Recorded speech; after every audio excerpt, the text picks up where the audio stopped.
24절.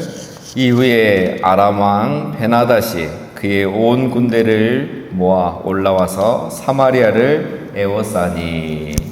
자, 이후에죠. 자, 이후는 어제 보셨던 그 본문의 사건 이후를 말합니다. 자, 앞에 여러분 아람 군대가 하나님의 은혜, 또 엘리사의 은혜를 입었지만 그들의 입장에서 보면 굉장히 굴욕을 당한 일이죠. 요람 왕이 엘리사를 잡아오라고 많은 군대와 병거를 보냈습니다. 그런데 엘리사가 그들의 눈을 어둡게 해가지고 어떻게 했습니까? 하나님이 그들의 눈을 어둡게 하게 했죠. 그래서 그들을 사마리아로 인도해 갔습니다. 그래서 거기서 죽일 수도 있었는데 죽이지 않고 그들에게 떡과 물을 주어 먹게 해서 다시 그들의 나라 아람으로 돌아가게 해줬죠.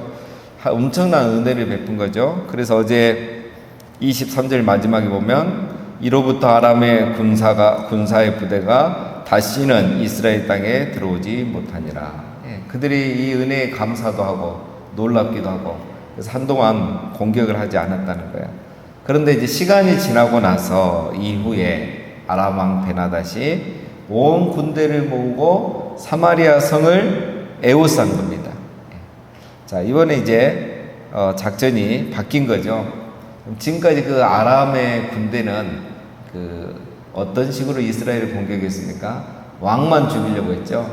아합이 그때 쳐들어왔을 때도 이스라엘 왕만 죽이라고 했죠. 근데 가서 죽이려고 하니까 여호사밧이 연합에서 함께 있던 여호사밧이 아합의 옷을 입고 있었죠.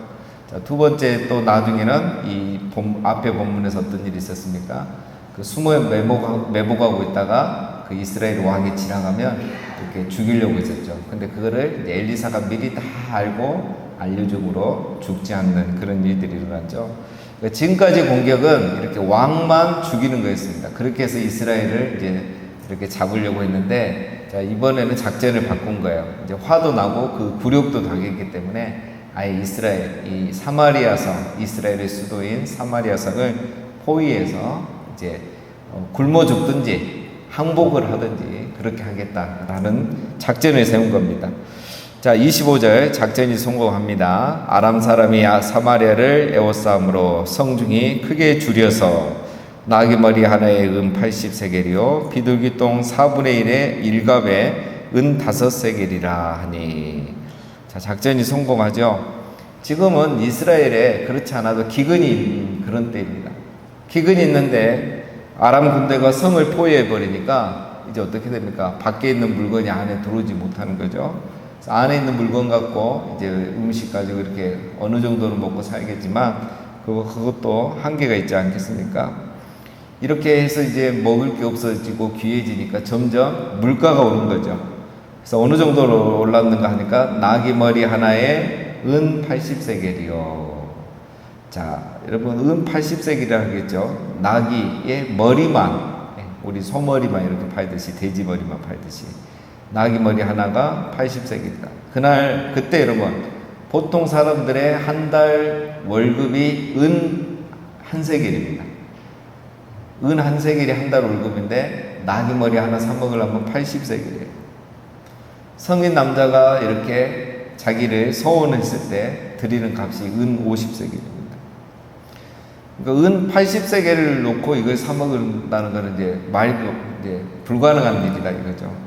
거기에다 여러분 더 놀라운 것은 이 나귀는 이스라엘 백성에게 있어서는 부정한 짐승입니다. 이 부정한 짐승 원래 먹지 않죠.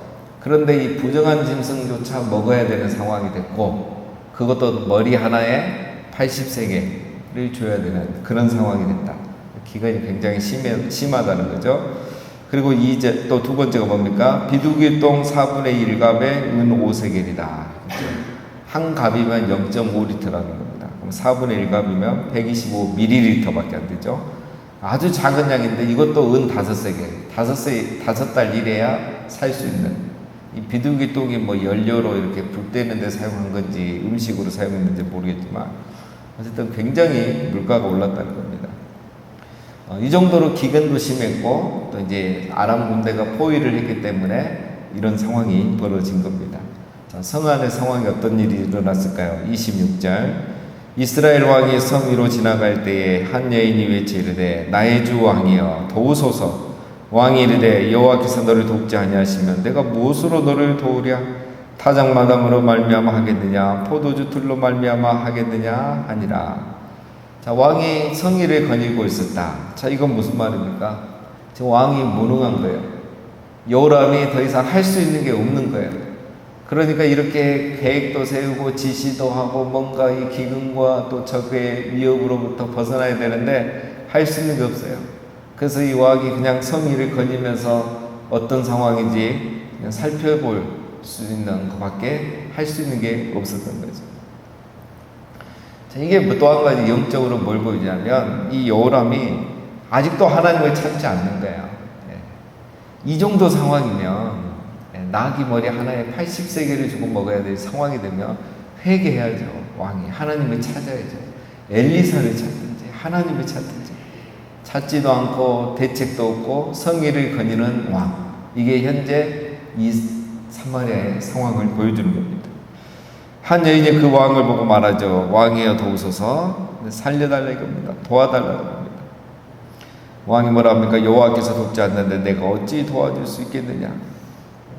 그러니까 이 요람이 하나님이 주시는 벌도 아는 거예요. 하나님이 벌을 주시는데 하나님이 도와주지 않으면 어떻게 이걸 내가 할 수 있겠느냐라는 거죠.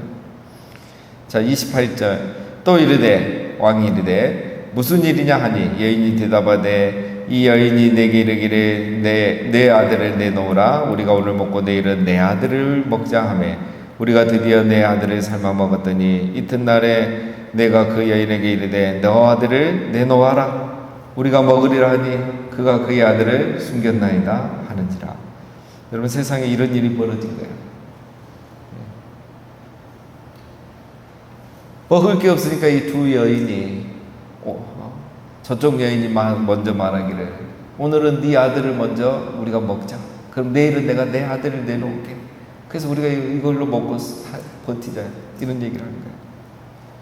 근데 이 여인이 알겠다 하고 자기 아들을 내서 먹었는데 그 다음날 저 여인이 자기 아들을 내놓지 않더라는 거죠. 왕에게 이 문제를 해결해 달라고 합니다. 어떻게 이런 일이 일어날 수 있는가? 여러분 그 성경을 보면 이미 레위기와 신명기, 모세오경에 이런 말씀이 다 있습니다. 그래서 모든 말씀이 상징이고 어떤 과장이고 강조 같은데 그게 문자적으로 성취되는 일들이 상당히 많아요. 그 중에 하나가 오늘 이런 본문 사건들이에요. 레위기 26장에 보면은요, 하나님 말씀에 불순종하면 하나님께서 너희에게 벌을 내리시는데 어떤 벌을 내리시냐? 너희가 너희 아들의 살을 먹고 딸의 살을 먹을 것이다. 기근이 심하고 흉년이 심해지고 그러면 너희들이 너희 자식을 먹을 일이 생길 정도로 하나님이 그런 벌을 너희에게 내리시거든. 그냥 강조한 것 같고 과장해서 이렇게 말한 것 같은데 표현인 것 같은데 이런 일이 실제적으로 일어나는 거예요. 신명기 28장에도 보면 너희가 불순종하면 내가 적군에게 애워싸이고 포위를 당하고 아무리 예루살렘이고 아무리 너희가 약속의 땅에 살지만 너희가 불순종하면 적군에게 애워싸일 것이다. 맹렬한 공격을 받아 곤란에 당해서 내 몸의 소생의 살을 먹을 것이다. 이런 말씀이 신명기 28장 53절에 있단 말이에요. 이게 단순히 표현이 아니고 강조가 아니었던 거예요. 그러면 여호람이 이런 상황에 성경 말씀을 읽다가 이런 말씀을 읽었으면 정신이 번쩍 들고 회개를 할 건데 마음은 교만하죠. 성경은 안 읽죠. 묵상은 안 하죠. 그러니까 이런 말씀이 있는지도 모르죠. 그러니까 자기가 죄가 있어서 이런 벌을 받는지도 모르고 회개를 하지 않는 거죠. 여러분 다니엘은 어떻습니까? 다니엘은 저 포로로 잡혀가서 그곳에 있는 동안 예레미야서를 읽잖아요. 예레미야를 읽다 보니까 자기 민족이 이렇게 포로로 이곳에 잡혀온 것은 하나님의 벌이었어요. 자기 민족을 버린 게 아니라 불순종한 자기 민족 조상들에 대한 벌이었어요. 그리고 보니까 내 백성을 70년 만에 다시 돌아오게 하겠다는 하나님의 그 약속이 있는 거예요. 그러니까 벌이란 건 한계가 있잖아요. 그 대가를 다 지불하면 다시 하나님 돌아오게 하겠다. 그게 70년이 다 돼가는 걸 다니엘이 계산을 한 거예요. 그래서 다니엘이 어떻게 합니까? 하나님 앞에 기도하는 거잖아요. 하루에 3번씩 기도했는데 그때 또 회개 기도를 하는 거죠. 내 조상의 죄를 용서해 주시고 우리 선조들의 죄를 용서해 주시고 우리 죄를 용서하시고 오직 우리를 긍휼히 여기사 주님 약속하신 대로 다시 우리를 돌아가게 하셔서 하나님 예배하게 해달라고 기도했던 사람이 다니엘이에요. 다니엘이 그 예레미야 말씀을 보고 기도한 거예요. 오늘 요람은 어떻습니까? 말씀은 알지도 못하고 모르면 읽어야 되는데 읽지도 않고 묵상도 안 하고 그런 게 회개할 일도 없고 자기 모습을 보지 못한 거죠. 이게 현재 요람의 모습입니다. 근데 요람이 어리석어요. 또 어떻게 합니까? 30절에 보면 왕이 그 여인의 말을 듣고 자기의 옷을 찢으니라. 그가 성의로 지나갈 때에 백성이 본즉 그의 속살에 굵은 배를 입었더라. 왕이 이르되 사밧의 아들 엘리사의 머리가 오늘 그 몸에 붙어 있으면 하나님이 내게 벌이의 벌을 내리실지로다 하니라. 요람이 여인의 이야기 들으니까 가슴이 찢어지는 거죠. 아무리 물론 악한 왕이고 무능한 왕이지만 이 백성에 이런 일이 일어나니까 이런 왕으로서 얼마나 마음이 아프겠습니까? 자기 옷을 찢고 안에 굵은 배옷을 입고 너무너무 힘든 거죠. 그런데 요람이 왕으로서 이 백성의 아픔을 공감하고 아파하는데 회개는 하지 않죠. 엘리사를 당장 잡아와 죽이라는 거예요. 오늘 그 머리를 베지 않으면 하나님 내 위에 벌을 내릴 것이다. 이 기근과 아람의 공격이 누구 때문이다? 저 엘리사 때문이다. 엘리사가 저주해서 기도해서 이 벌을 우리가 먹고 있다. 그래서 이 엘리사를 죽이겠다. 여러분, 교만한 사람은 항상 이렇게 회개하지 않습니다. 자기만 회개하면 되는데 늘 남 탓합니다. 이게 교만한 사람들의 특징이죠. 이런 아픔과 현실을 보고 옷을 찢는 게 아니라 자기 마음을 찢어야죠. 그리고 회개해야죠. 요람이 회개하지 않습니다. 남 탓하죠. 엘리사를 잡아와 그 머리를 베겠다는 겁니다. 여러분, 우리가 교만한지 겸손한지 뭘 보면 하느냐? 내 안에 내 어떤 문제, 어려움의 원인을 내게서 찾느냐, 남에게서 찾느냐, 다른 곳에서 찾느냐, 내게서 찾느냐, 그걸 보면 알 수 있어요. 그래서 여러분, 회개하지 않고 마음이 높은 사람들은 늘 남 탓합니다. 교회가 어쩌고, 뭐가 어쩌고, 나라가 어쩌고, 사람이 어쩌고. 자기를 돌아봐야 돼요. 자기를 돌아보는데 제일 중요한 건 뭡니까? 말씀이에요. 오늘 요람이 당하는 모든 어려움은 그 원인이 뭔지 다 레위기의 신명기에 남아 있었던 거죠. 32절입니다. 그때 엘리사가 그의 장로 집에 앉아있고 그의 집에 앉아있고 장로들이 그와 함께 앉아있는데 왕이 자기 처소에서 사람을 보냈더니 그 사자가 이르기 전에 엘리사가 장로들에게 이르되 너희는 이 살인한 자의 아들이 내 머리를 베려고 사람을 보내는 것을 보느냐? 너희는 보다가 사자가 오거든 문을 닫고 문 안에 들이지 말라. 그의 주인의 발소리가 그의 뒤에서 나지 아니하느냐 하고 무리와 말을 할 때에 그 사자가 그에게 이르니라. 왕이 이르되 이 재앙이 여호와께로부터 나왔으니 어찌 더 여호와를 기다리요. 자, 이제 상황이 좀 바뀌었습니다. 그때에 엘리사는 어떤 상황이 있었습니까? 왕은 엘리사를 잡아오라겠고 왕은 자기 집에서 이 장로들과 함께 이야기하고 있었던 거예요. 여러분, 장로들이 엘리사를 찾아왔다. 이 장로들의 이야기가 열왕기상하에 처음 등장해요. 굉장한 거죠. 그때부터 이 장로들이 있었던 겁니다. 아마도 이런 문제에 대해서 이제 장로들은 엘리사와 의논하기 위해서 이렇게 찾아왔던 것 같습니다. 근데 엘리사가 벌써 영적으로 그걸 본 거예요. 왕이 자기를 잡아오라고 목을 베라고 보낸 사람들이 오고 있다는 걸 본 거예요. 그래서 장로들에게 그 얘기를 해주죠. 지금 그 사람들 나를 잡으러 오고 있으니까 오거든 이제 문을 열어주지 말라, 이렇게 얘기를 했습니다. 자, 근데 마침 그 사자가 와서 문 앞에 이르러서 하는 말이 뭡니까? 33절 마지막에 이 재앙이 여호와께로부터 나왔으니 어찌 더 여호와를 기다리요. 이 말은 무슨 말이냐면 우리도 이 재앙이 여호와께로부터 온 것을 우리도 안다, 이겁니다. 그래서 이제 우리가 더 이상 버틸 수가 없다, 여기까지 버티는 거예요. 그래서 이 말이에요. 결론 하고 싶은 말은 왕의 말이 당신을 이제 죽이고 항복하겠다, 이런 겁니다. 이제 당신 죽이겠다는 겁니다. 그래서 잡아오라는 겁니다. 그리고 이제 우리는 항복을 했습니다. 이런 걸 다 말하는 거죠. 이 재앙이 하나님께로부터 와서 버틸 수 없다는 것은 맞는 말이죠. 우리가 전도서 지난번에 살펴봤는데 7장 13절에 보면 하나님께서 굽게 하신 것을 누가 능히 곱게 하겠느냐. 지금 이 상황은 하나님이 곱게 해주신 거죠. 굽게 해주신 거죠. 하나님이 이걸 펴주셔야 펴지는 겁니다. 하나님이 벌을 주셨기 때문에 하나님이 벌을 풀어주셔야 돼요. 근데 하나님께서 이걸 굽은 것을 곱게 펴주시기 위해서는 뭐가 필요합니까? 이스라엘 백성이 회개해야 돼요. 회개하면 되는데 그게 제일 쉬운데 그 쉬운 회개를 안 해요. 그리고는 엘리사를 죽이고 항복하겠다는 거예요. 항복하면 뭐 죽는 거하고 별 차이가 있겠습니까? 목숨이 있고 없고 차이지. 회개하는 게 제일 쉬운데 이 회개를 안 하는 거예요. 이게 우리 인간의 모습입니다. 하나님이 죽이는 게 목적이겠습니까? 아니잖아요. 우리 하나님의 마음은 그게 아니잖아요. 은혜와 평강을 주고 생명과 평강을 주는 게 우리 하나님의 본심이잖아요. 그러니까 회개하면 하나님이 그거 주실 건데, 회복해 주실 건데 회개를 안 하는 겁니다. 엘리사가 하나님의 본심을 전합니다. 7장 1절 엘리사가 이르되 여호와의 말씀을 들을지어다. 여호와께서 이르시되 내일 이맘때 사마리아 성문에서 고운 밀가루 한 사를 한 세겔로 매매하고 보리 두 수알을 한 세겔로 매매하리라 하셨느니라.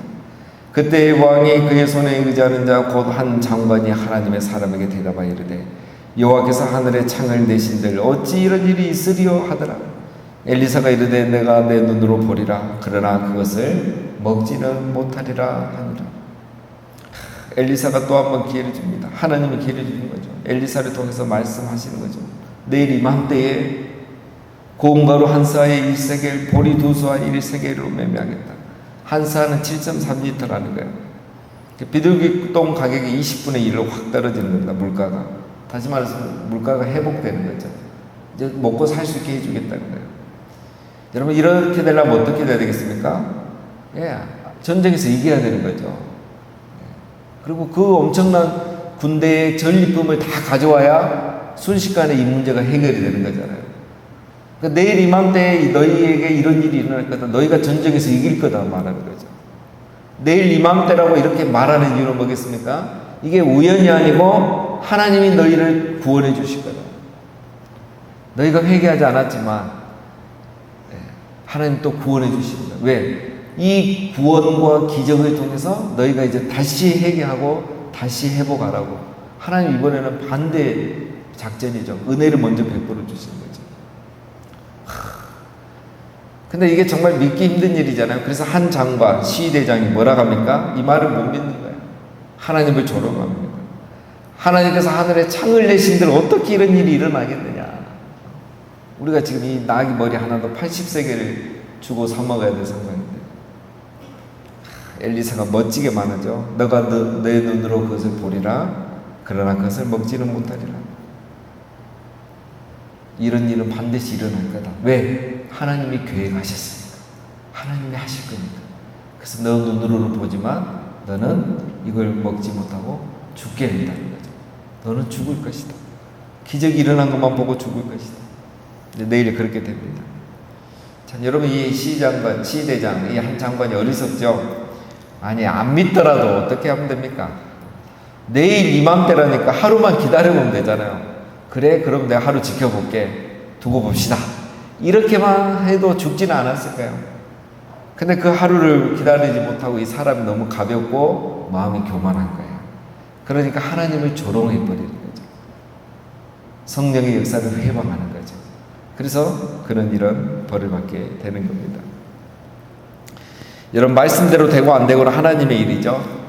그러나 그것을 내가 누리고 누리지 못한 것은 우리의 믿음에 달려 있는 것입니다. 회개를 하든지 말씀을 믿든지 둘 중에 하나만 하면 되는데 하나도 하지 않으니 결국 이 기적을 눈으로 보고 누리지 못하는 그런 이 한 장관이 되는 겁니다.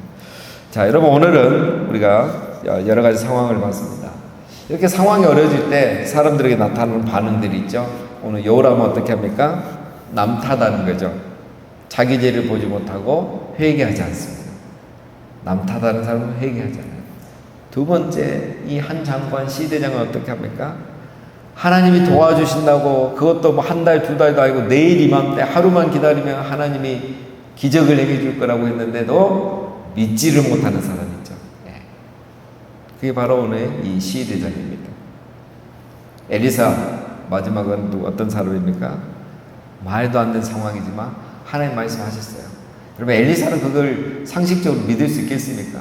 그런데 하나님이 자기에게 말씀하셨으니까 믿음으로 선포해 주는 거예요. 바로 엘리사는 하나님의 말씀을 믿고 신뢰한 거죠. 그래서 엘리사는 내일 이맘때 이 기적이 일어난 걸 또 알게 되고 보게 되는 겁니다. 자, 남 탓하는 사람이 있고 회개하지 않는 사람이 있고 말씀을 들어도 믿지 않는 사람이 있습니다. 이런 사람은 절대 하나님의 은혜를 경험하지 못합니다. 백부장처럼 말씀만 하옵소서. 그리하면 내 하인이 낫겠나이다. 하나님 말씀만 믿고 그거 붙들고 나간 사람은 그 믿음대로 될지어다. 내 믿음대로 될지어다. 이 하나님의 은혜와 능력을 경험하게 되는 것입니다. 사랑하는 여러분, 오늘도 우리가 여호람이라 이 시대장, 이 한 장관이 아니라 엘리사처럼 백부장처럼 주의 말씀을 의지하여 주님 앞에 나가서 우리 하나님의 풍성한 은혜와 놀라운 기적을 오늘도 경험하시는 복된 하루 되시기를 주님의 이름으로 축원드립니다.